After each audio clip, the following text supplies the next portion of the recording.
You're watching GboahTv. Kindly subscribe to our YouTube channel for more videos.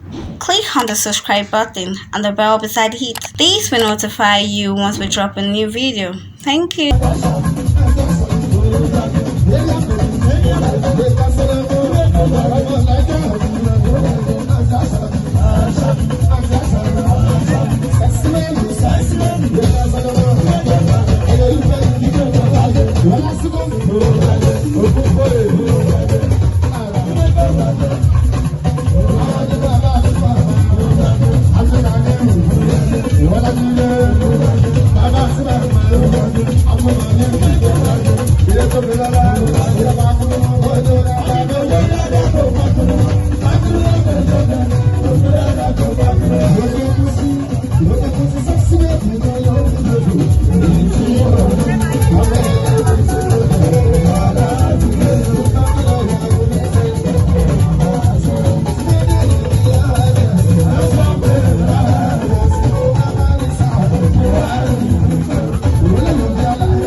Thanks for watching this video.